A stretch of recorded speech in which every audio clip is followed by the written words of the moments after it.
The illness itself is variable and nebulous on the edges as to when someone is actually so-called sick. And it's based on the notion that, at least culturally, or in many different circumstances, mental illness is a fluid notion.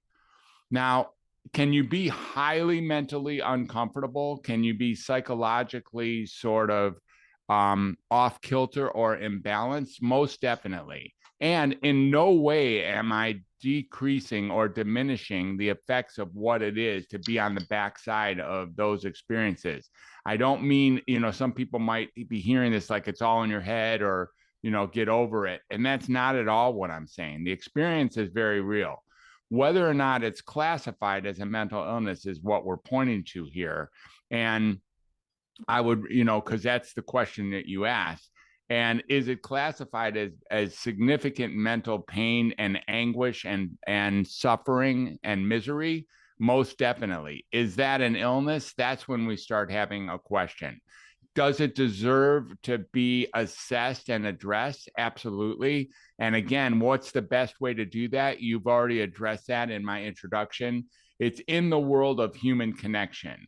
It's in the world of communication, conversation, creativity, and then ultimately human connection that creates healing of all conditions of all types everywhere, including whatever it has been that got developed as a recipient of being on the back end of a toxic narcissist, for instance, in your case. So that's what I have to say, at least initially, to the question. I hope that came out right.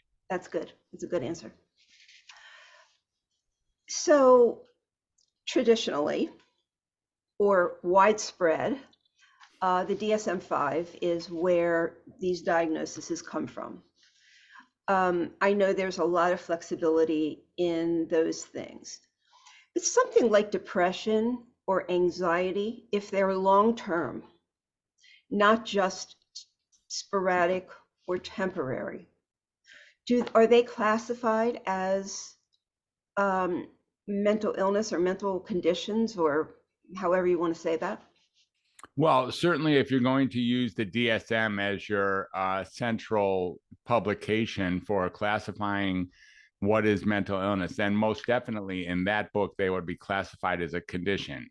What I am suggesting is that there's an aspect to this typically there is, of a volitional quality, a capacity to take the same data in life and metabolize it such that it does not necessarily result in a sense of chronic ongoing depression or anxiety or confusion or dysfunction, or like inability to complete tasks or disinterest in being in social environments, or these type of things.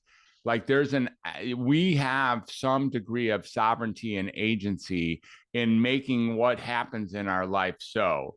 And we can use the same data as it comes down to, as it gets experienced, to have different subjective experiences of life that don't necessarily respond as the disempowering implications of having a DSM diagnosis. When you look at how the DSM got created and who is at the helm of it, you can see that it isn't as biblical as it tends to call itself. Mm-hmm. It isn't as central to what it really takes to be mentally ill. If you read the DSM, you'll see that you have most every condition in there ultimately, and that you as a human share that with, not just you, of course, Randi, this isn't pointing to you.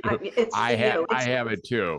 And we all have it, because it's vague and nebulous on the edges, and it tends to stereotypically point to specific conditions as being out of the realm of normal without adequately defining what normal is. So there's a lot of audacity here when considering what abnormal is, when in fact abnormal really implies not normal.